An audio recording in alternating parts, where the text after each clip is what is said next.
శ్రీ విష్ణు రూపాయ నమశివాయ. తిరుమలలో వరాహస్వామి దర్శనం చేసుకోకుండా నా దర్శనం చేసుకుంటే అది ఫలించదు అని వెంకటేశ్వర స్వామి స్వయంగా చెప్పారు. వరాహ దర్శనాత్ పూర్వం శ్రీనివాసం నమేన్నచ దర్శనాత్ ప్రాగ్వరాహస్య శ్రీనివాసో నతృప్యతి అని. అలాంటప్పుడు జనం కొన్ని సందేహాలు అడుగుతున్నారు. మొట్టమొదటిది, నేను వరాహస్వామి ఆలయానికి వెళ్తే అది మూసేసి ఉందండి, అప్పుడు ఏమి చెయ్యాలి అని. ఆ పైన బయట స్వామి బొమ్మ ఉంది కదా, అది చూసి నమస్కారం చేసుకుని అప్పుడు వెంకటేశ్వర స్వామి దర్శనానికి వెళ్ళండి. లేదండి, నేను క్యూ లైన్లోకి వెళ్ళాక నాకు గుర్తొచ్చింది, అప్పుడు ఏమి చెయ్యాలి?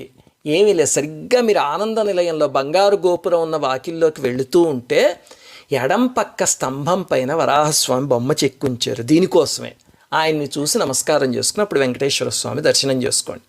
లేదు పూర్తిగా మర్చిపోయి తర్వాత గుర్తొస్తే కనుక దర్శనం అయిపోయాకైనా కనీసం వరాహస్వామి ఆలయానికి వెళ్ళి నమస్కారం చేసుకోండి. శ్రీమాత్రే నమః.